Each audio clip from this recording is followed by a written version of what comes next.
नमस्कार दोस्तों, आज के एपिसोड का मुख्य विषय है is higher education for Indian students only a pathway to better careers and higher salaries और does it also elevate their personality, global perspective, and capacity for innovation. In the attraction of scholarships, research opportunities, and advanced facilities, are we focusing only on the benefits, or are we also understanding how these opportunities make students more competitive, self-reliant, and future-ready? And the most important question is higher education abroad, especially in America, for Indian students merely brain drain, or can it become brain gain, benefiting both the nations and the world? इन्हीं गंभीर और अत्यंत प्रासंगिक प्रश्नों को ध्यान में रखते हुए आज हमने लाइफ एक्सप्रेस में एक बहुत ही खास अतिथि को आमंत्रित किया है जो इन सभी विषयों पर विस्तार से प्रकाश डालेंगे। लेकिन उन सब बातों से पहले मैं आज के हमारे विशिष्ट अतिथि का एक संक्षिप्त परिचय प्रस्तुत करना चाहूंगा। हमारे आज के विशिष्ट अतिथि हैं Amity school of applied sciences, Amity university Haryana के एसोसिएट प्रोफेसर डॉक्टर अनिर्बन दास। डॉक्टर अनिर्बन दास का जन्म 24 नवंबर 1976 को भारत की राजधानी नई दिल्ली में हुआ। डॉक्टर दास का जीवन विज्ञान, अनुसंधान और ज्ञान के निरंतर विस्तार को समर्पित रहा है। रसायन विज्ञान के क्षेत्र में उनका योगदान अत्यंत महत्वपूर्ण रहा है और अपने कई वर्षों के अनुभव के माध्यम से उन्होंने वैज्ञानिक जगत में एक विशिष्ट पहचान बनाई है। Looking at his academic journey, we find that Dr. Das Hansraj college university of Delhi से केमिस्ट्री ऑनर्स में बीएससी पूरी की। उसके बाद उन्होंने university of Toledo, Ohio, USA से इनऑर्गेनिक केमिस्ट्री में एमएस की डिग्री प्राप्त की। And more importantly he earned his PhD degree in inorganic chemistry from university of Idaho in 2012, जहां उनका शोध विषय था manipulation of optical properties of lead sulfide quantum dots and their attachment to carbon nanotubes. Throughout his professional career, he has held important roles in several prestigious institutions, including his international exposure as a postdoctoral fellow at Northwestern University, USA, and again another PDF from University of California. He has contributed extensively to the scientific world with more than 50 research publications, 2 books and 11 book chapters. उन्होंने कई महत्वपूर्ण शोध परियोजनाओं पर भी कार्य किया है, जिनमें department of science and technology DST का टेयर फेलोशिप और कैटालिटिक एवं एंटीमाइक्रोबियल मटेरियल्स पर आधारित अंतर्राष्ट्रीय प्रोजेक्ट्स शामिल हैं। Professionally, Dr. Das is associated with several premier organizations of the world such as American Chemical Society, Catalysis Club of Chicago, Michigan Catalysis Society, etc. उनके योगदान को कई राष्ट्रीय और अंतर्राष्ट्रीय पुरस्कारों से सम्मानित किया गया है, जिनमें अमेरिकन क्रिस्टलोग्राफिक एसोसिएशन स्कॉलरशिप और लैरी नैश अवार्ड जैसे सम्मान शामिल हैं। What makes his personality even more remarkable is that he is not just a scientist but also a poet, beautifully blending logic with creativity. And to know more about Dr. Das and his works and his experiences about study abroad, I shall take you straight to him. So please join me in welcoming an innovative scientist, one and only Dr. Anirban Das. Namaskar, sir. Thank you, sir. First of all, on behalf of my entire Life Express team and our intellectual viewers, I warmly welcome you and sincerely thank you for your gracious presence in Life Express today. Sir, आपके profile को देखने पर पता चलता है कि आपने एक लंबे अरसे तक ड्रीम लैंड अमेरिका जाकर अपनी हायर स्टडीज़ सफलतापूर्वक पूरी की और आपकी तमाम एकेडमिक अचीवमेंट्स को लेकर मैं आपको बहुत बहुत बधाई देना चाहूँगा। और आज की चर्चा को शुरू करते हुए सबसे पहले ना सिर्फ मैं बल्कि हमारे सभी युवा दर्शक आपसे जानना चाहेंगे कि what academic opportunities are available for pursuing higher education in the USA and what scholarship options can support our students financially. Over to you. Thank you. That's a very good question. So there are two streams which people usually opt for, Indian students. One is they go for masters and the other is they go for PhD. Now there is a population of students who go for their bachelor's degree also, but the scholarship opportunities for bachelor's degrees are very limited. So for that it is usually self-financed. I will not touch on that.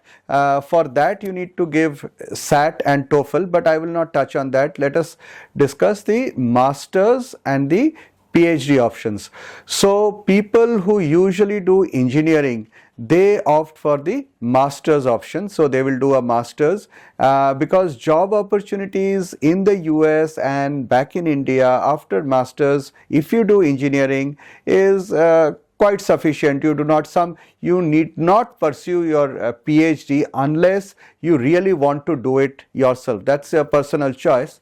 But for masters, initially, if you after your engineering degree, scholarship opportunities are there, but they are very competitive and they are limited. But if you are reasonably meritorious, there are other funding opportunities, like there is tuition waiver. Many of the colleges will offer you tuition waiver, and you are permitted as a F1 student. When you go abroad to study, abroad I mean to US to study, you go on a F1 visa, a student visa. So if you are an F1 student, you can legally work for 20 hours a week on campus. Now there are various types of jobs on campus. For example, I'll take the example of my wife. She was a tutor at the Statistical Assistance Center. So, you know, if other department people have some query about statistics or they are stuck, some research scholar is stuck, they will come and get their queries solved. So this is one of the job profiles. There are other jobs like in libraries, so you can work as an assistant librarian. There are other jobs like in sports centers, recreation centers. So jobs are there. You are allowed to work 20 hours a week, and the pay usually, well, at my time usually it was like $9 to $10 an hour. So you can make good enough money, and with that, if you have a tuition waiver, then you have enough money to support yourself. Okay, so that is one way. Now the second is PhD. So many of the people, engineers as well as people from science background as well as people from arts, commerce, so they would want to do their PhDs. Now the funding opportunities if you are pursuing a PhD are lot more. The reason is when you are hired, when you are doing a PhD, again you can work 20 hours a week.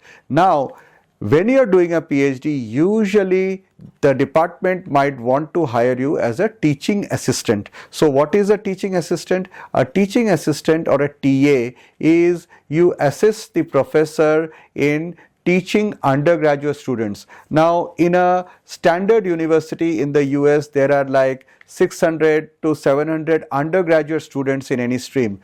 For one professor or maybe two professors to handle so many students is not possible. So what happens is the professor will take a class in a one big lecture hall, and then the class will be divided up into small sections.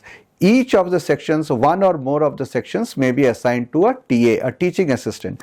So the TA will help the students in their work. Okay, they will regularly conduct quizzes, examinations, etc.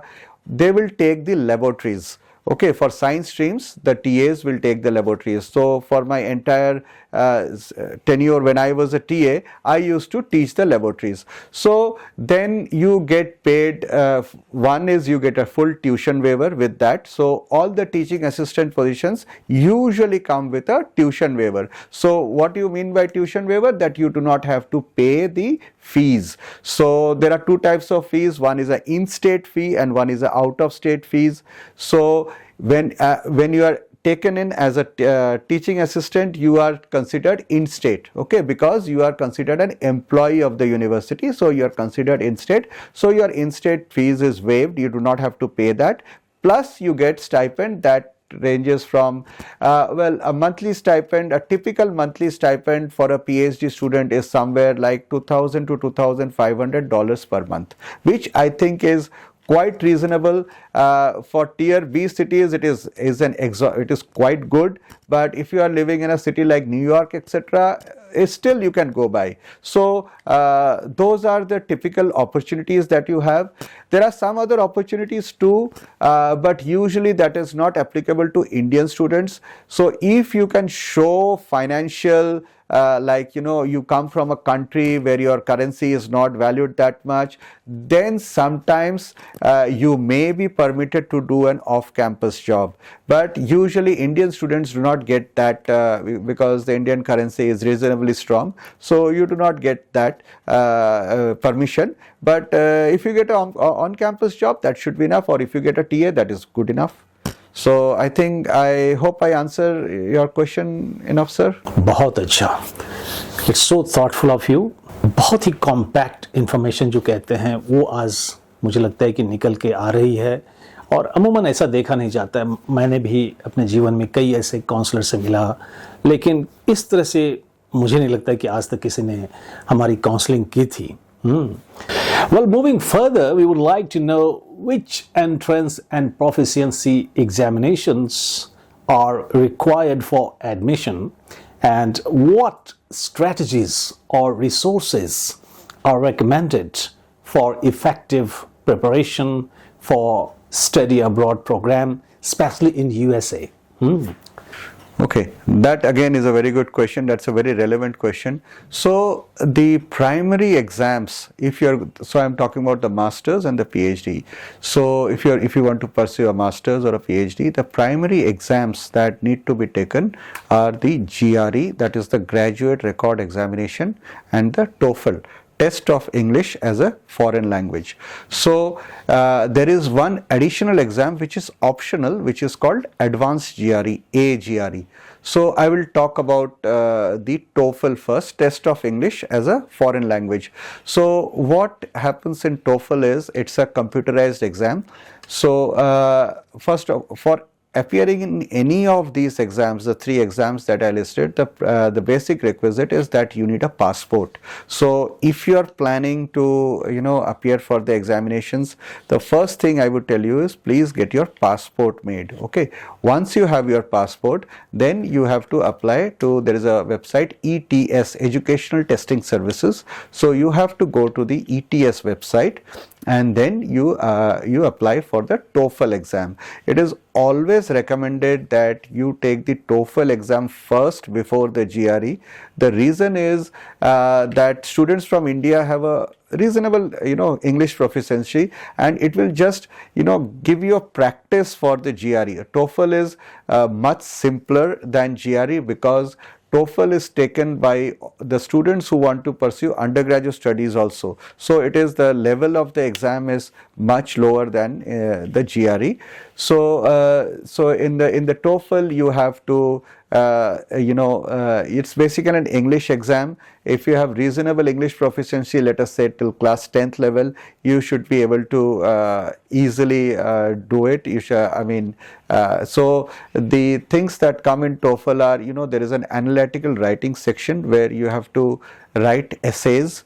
You have to keep in mind that you are judged by how critically you write the essay. Means you have to give arguments for and against the topic that you have been given. So there should be adequate proof or you have to tell why, you have to explain why. It is not that you just put some facts there. It is not like that. You have to critically analyze the topic that has been given to you. So earlier there was a separate exam, TSC, test for spoken English, but now it has been integrated with TOEFL. So there is a spoken section also where you have to hear certain things that are told, and then based on that you have to speak out your answers. So they will record your answers and then they will analyze it and see how much you have understood and how much you can speak English. The reason for this is, again, they want that you should be able to integrate into the American society, and you should be able to, if you are given a job as a teaching assistant or even some other job, you should be able to effectively communicate with them. That is the primary aim of the TOEFL. So, and after TOEFL there is another exam, that is GRE, okay, Graduate Record Examination. Now in the GRE there are 3 sections. One is sir मैं थोड़ा यहाँ आपको रोकना चाहूँगा। मैं आपकी GRE की बात जरूर हम उस पर आएंगे, लेकिन एक छोटी सी बात यहाँ मैं कहना चाहूँगा कि ये जो टॉफल की आप बात कर रहे थे, तो यहाँ मैं ये कहना चाहूँगा कि जो दूसरा अल्टरनेटिव प्रोफिशिएंसी टेस्ट है आईएलटीएस, वो कितना मायने रखता है यूएसए में, जो कि अमूमन देखा गया है कि यूके, कनाडा, ऑस्ट्रेलिया, न्यूजीलैंड, इन जगहों पे उसकी मान्यता है, लेकिन यूएसए में कितनी मान्यता उसकी होती है, थोड़ा उस पर भी प्रकाश डालें जी। So some universities do accept IELTS, okay, but the number of universities who accept IELTS is much lesser. I mean, I would say, not more than 10% of the universities would accept IELTS in the US. But if you want to go to Canada, definitely IELTS is the exam. Or if you want to go to Australia, yes, IELTS is the exam. The level of IELTS is almost similar to the level of TOEFL. Like proficiency wise, it is similar. Okay, but you are much better off giving TOEFL if you plan to study in the US than giving IELTS. May I continue with the GRE, sir? Please, Yeah, please. please. Okay. So now in the GRE again, there are 3 sections. So first is your English. Okay. So English is 800 points, 800 marks. English is there. Then again, it is class 10th English. Now the exam is set as such that you will get a question. Now, if you answer that question correctly, the next question will be harder than the previous one, and it will carry more weightage.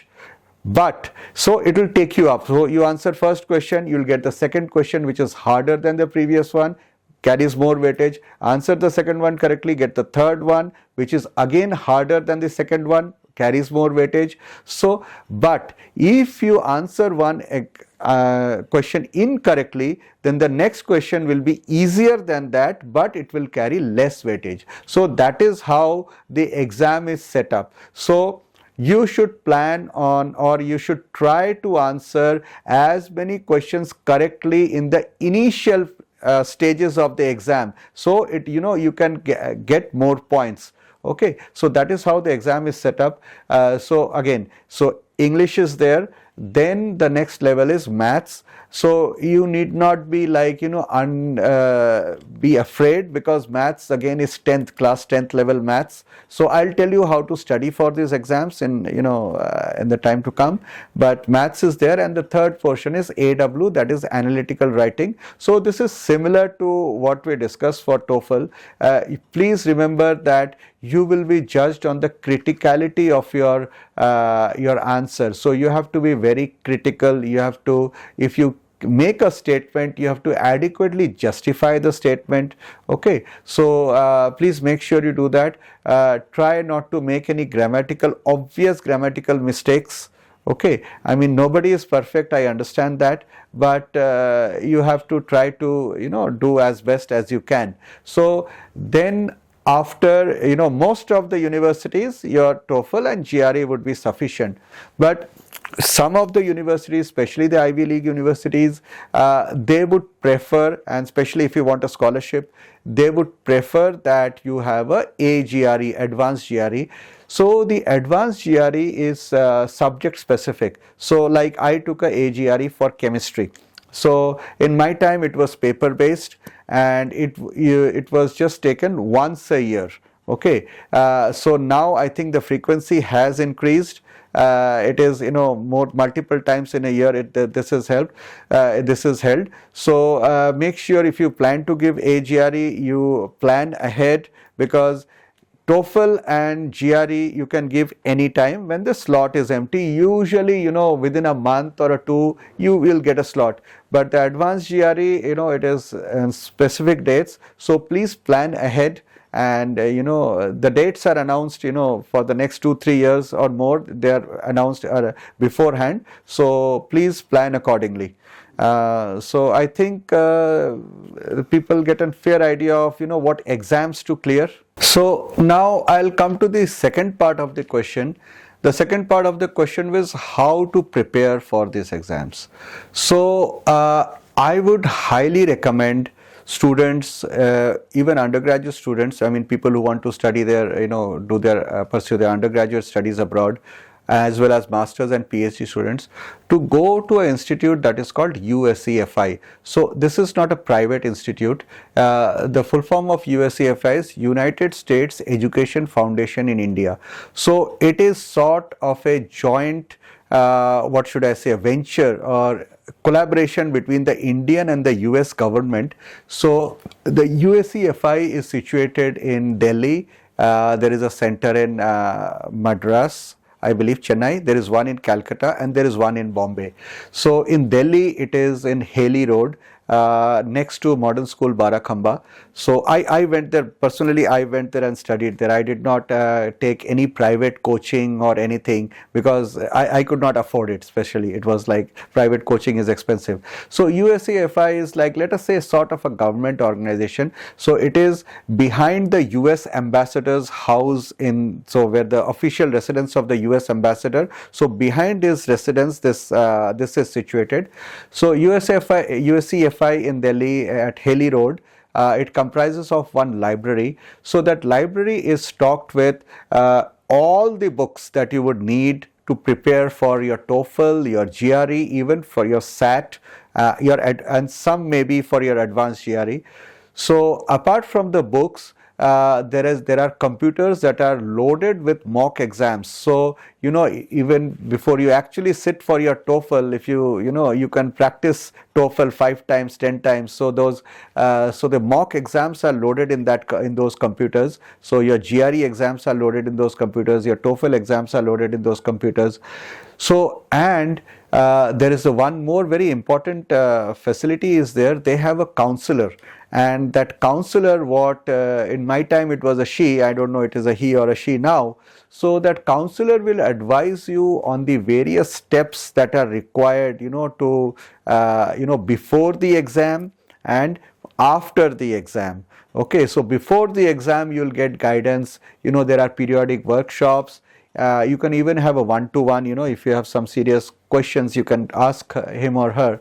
So before the exams, it is guidance on how to appear for the exams, examination strategies, etc. So once you have cleared your examination, or you have got a certain marks, then the next step is applying. Okay, so the counselor will also advise you on how to apply, how to choose the universities, how to write your SOP. So what is an SOP? An SOP is a statement of purpose. So basically when you apply to a university, they will look at you holistically. Okay, it is just in India what you do, you'll just see, okay, you have this many marks, so you get the cutoff is there, below this marks nobody gets in, over this marks everybody gets in. So it is not like that. So it is like a holistic evaluation of you. So they will look at your GRE GRE and TOEFL marks, yes, they will obviously do that. Apart from that, they will want to know about, you know, what your interests are, what you actually want to do, why you want to pursue. So all that is you know, reflected in a document that is called the statement of purpose. So that is usually a 1 to 2 page document that you can you know, you write on why you want to pursue, what do you want to do in, you know, your long term goals. Okay, what do you want to do in life. Another thing that is required is a letter of recommendation. So you would need 2 to 3 letters of recommendation. Now, letters of recommendations again are, you know, they are very confidential. So the university will not accept a letter of recommendation that you submit. Okay, it has to be sealed, and the letter of recommendation is sent directly by the referee, that may be your professor or your employer, whosoever, directly to the university. It may be through the university portal. So if you say, okay, I want a recommendation from Dr. X, so this is the email ID of Dr. X. So the university will send an email to Dr. X and say, okay, sir, this is a link, please click on the link and please feel free to write, you know, what you want to about this candidate. So that is how things are. Now, make sure you please show your statement of purpose or your CV to the referee, because oftentimes the letter of recommendation will validate what you have written in your SOP. So, okay, so you know, your letter of recommendation cannot say something and you cannot say something else in your, you know, in your SOP. So please discuss with the referee, I think, otherwise you know, it is not it doesn't look right to them.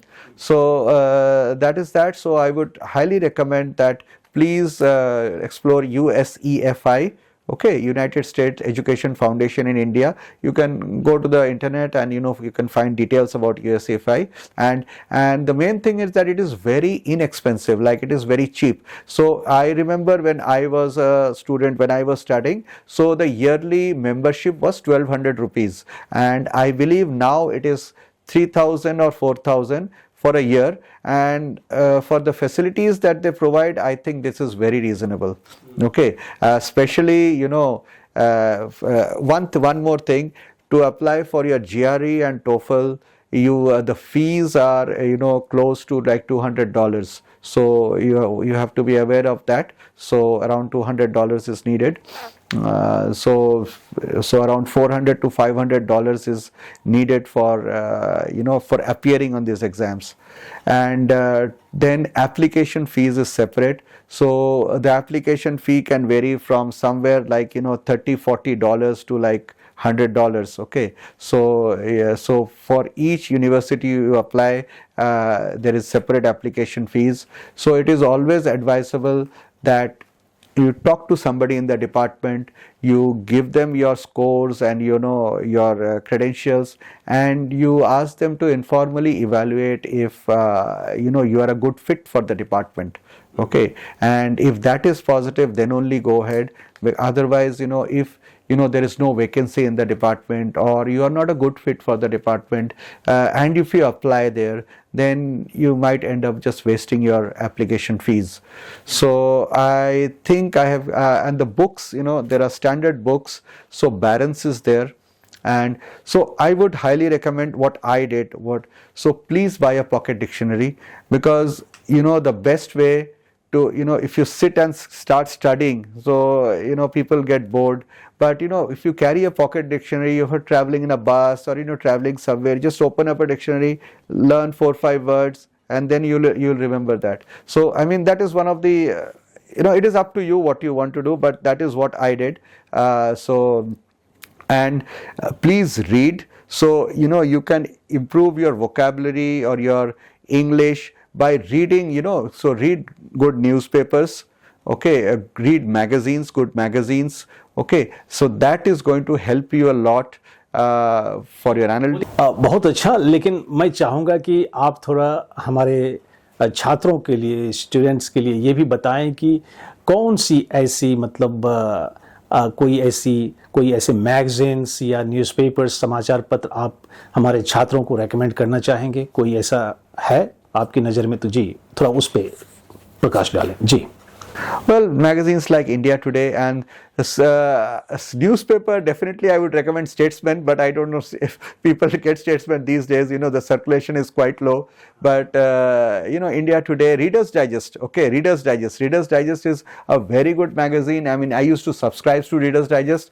People can read it, and India subscription is not very expensive, or there are so many libraries you can go and read.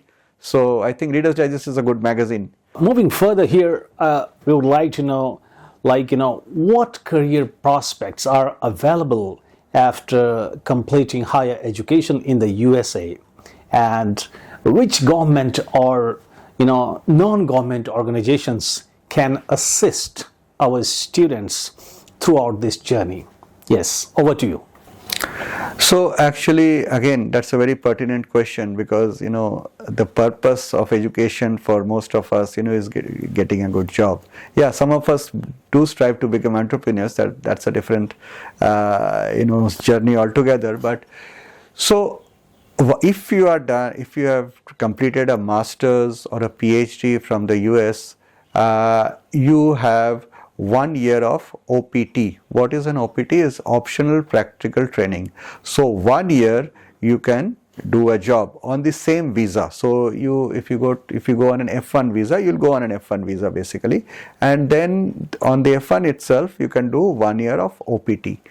Additionally, if you have completed your degree in a STEM field, science, technology, engineering and mathematics field, you get an additional 1.5 years. So total 2.5 years if you have completed your degree in a STEM field. So I'll talk about myself. So 2.5 years I worked on a OPT.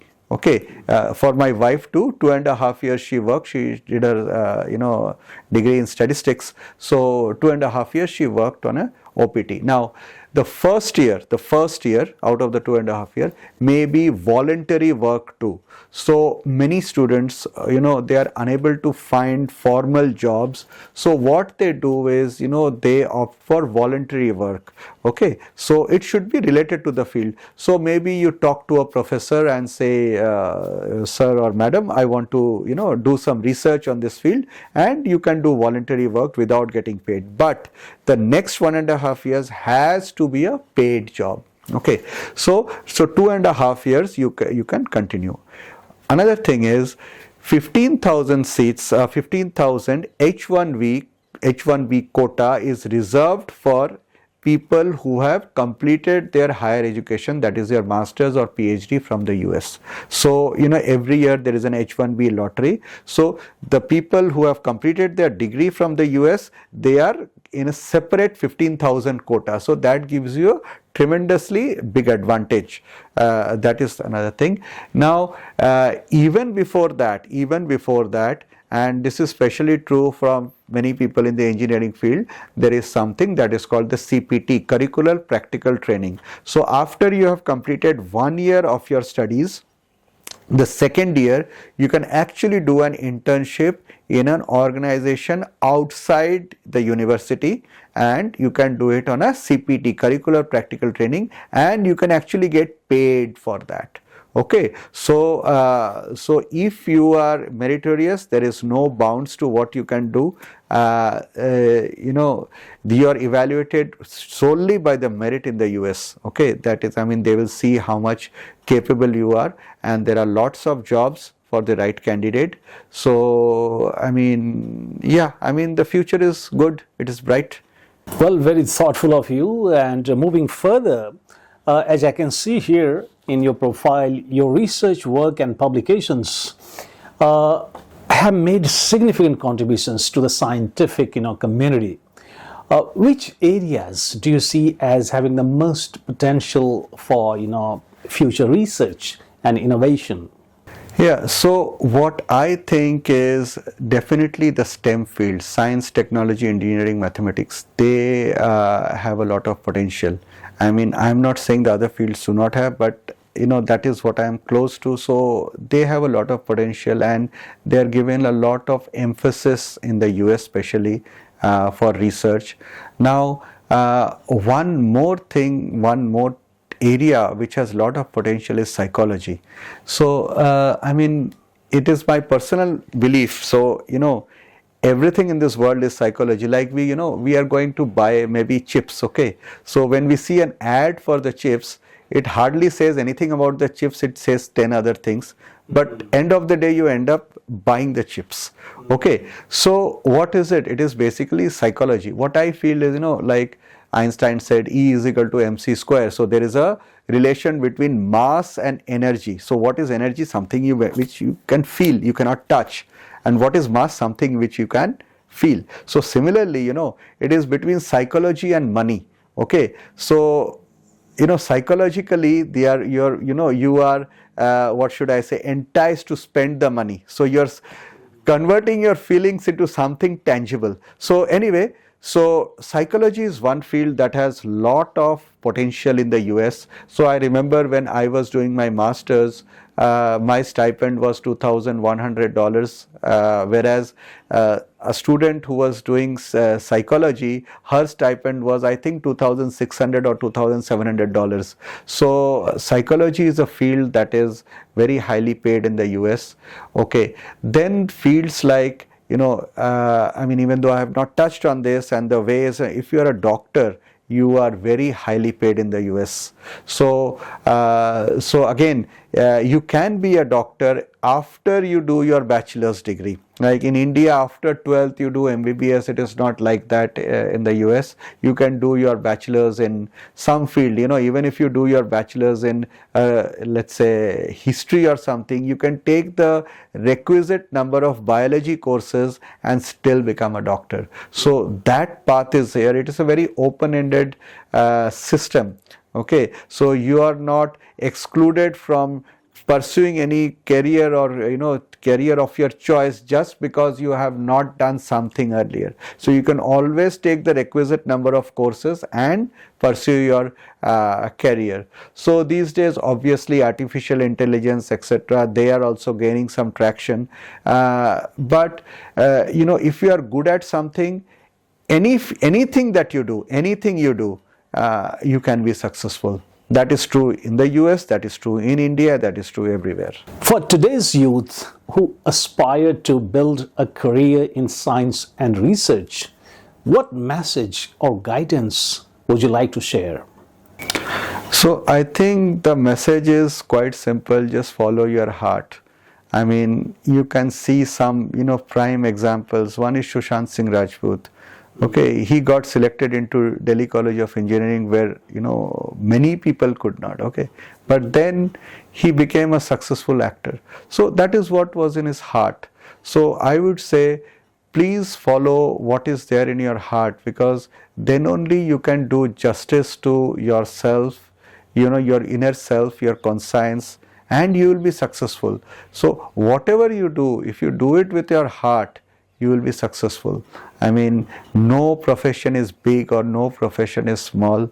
So what you want to do, just do that. I mean, prime example is, a movie like 3 Idiots, okay? That is the truth, okay? So so just follow what you want to do, but you have to be clear what you want to do. So spend some time in reflection, self-reflection, आत्मचिंतन कि करना क्या है आपको, और फिर वो करिए.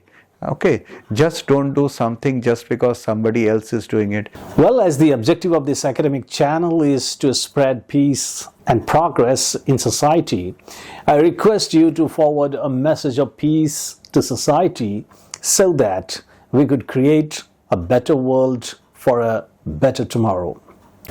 I think peace is very important, because a lot of resources is spent on war and conflict, etc. If those resources may be diverted to research into diseases and research on safety, then humanity would benefit a lot. So I think we should all pray and we should all strive towards maintaining peace in this world. Thank you. Excellent. So we are immensely grateful to you for your scholarly presence with us today, और शिक्षा जगत में आपके उत्कृष्ट और सराहनीय कार्यों के लिए लाइफ एक्सप्रेस की जूरी ने आपके लिए एक अवार्ड की घोषणा की है, और वो अवार्ड है life express award of iconic academician. और आपके इस उपलब्धि पर मैं अपने इंटेलेक्चुअल व्यूअर्स की ओर से आपको ढेरों बधाई देता हूं। Heartiest congratulations. God willing, we shall meet again in some other academic forum. Thank you for connecting with us today. Thank you so much. Thank you, sir. LXP Award of Iconic Academician is proudly presented to Dr. Anirban Das for his exemplary contributions to academia on 23rd May 2026. आज के सत्र की समाप्ति मैं फिर एक आह्वान से करूंगा, खासकर डॉक्टर अनिर्बन दास की बातचीत से निकले कुछ मुख्य अंश को लेकर। सबसे पहले उन्होंने बताया कि यूएसए में उच्च शिक्षा मुख्य रूप से भारतीय छात्रों के लिए मास्टर और पीएचडी प्रोग्राम प्रदान करती है। बैचलर डिग्री के लिए छात्रवृत्तियां सीमित हैं और अक्सर इसके लिए खुद ही खर्च उठाना पड़ता है। छात्रवृत्ति के अवसर मौजूद हैं, लेकिन उनमें प्रतिस्पर्धा बहुत अधिक है। भारतीय छात्रों के लिए आमतौर पर ऑफ कैंपस नौकरियां की अनुमति नहीं होती है, क्योंकि भारतीय मुद्रा की तुलनात्मक मजबूती के कारण यह आर्थिक रूप से उतना फायदेमंद नहीं होता। लेकिन ऑन कैंपस नौकरियां या टीए पद आमतौर पर पर्याप्त होते हैं। प्रवेश और दक्षता परीक्षाओं को लेकर उन्होंने बताया कि मास्टर और पीएचडी प्रोग्राम के लिए मुख्य परीक्षाएं जीआरई और टॉफेल हैं। तैयारी के संसाधन को लेकर उन्होंने कहा कि यूएसएफआई भारत और यूएसए की सरकारों का एक संयुक्त उपक्रम है। यह स्टडी मटेरियल वाली लाइब्रेरी, कंप्यूटर पर मॉक एग्जाम और एप्लीकेशन, यूनिवर्सिटी चुनने और स्टेटमेंट ऑफ पर्पस देने के लिए काउंसलर उपलब्ध कराता है। युवाओं के लिए संदेश में उन्होंने कहा कि अपने दिल की सुनो और वही काम करो जिसमें तुम्हारी सच्ची रुचि हो, क्योंकि इसी से तुम्हें सफलता और संतुष्टि मिलेगी। दूसरों की आंख मूंद कर नकल करने के बजाय अपनी सच्ची पुकार यानी ट्रू कॉलिंग को पहचानो। कोई भी पेशा अपने आप में बड़ा या छोटा नहीं होता, मायने यह रखता है कि आप उसे कितनी अच्छी तरह और कितने जुनून के साथ करते हो। अपने शांति संदेश में उन्होंने कहा कि हमें अपने संसाधनों को वॉर के बजाय वैज्ञानिक विकास और बीमारियों जैसी वैश्विक चुनौतियों से निपटने में लगानी चाहिए। With those deliberations of Dr. Anirban Das, we close this episode और मिलते हैं अगले एपिसोड में समाज के एक और रोल मॉडल के साथ। Till then, enjoy your time meaningfully और हाँ, अपना और अपनों का भी ख्याल रखें। जय हिंद।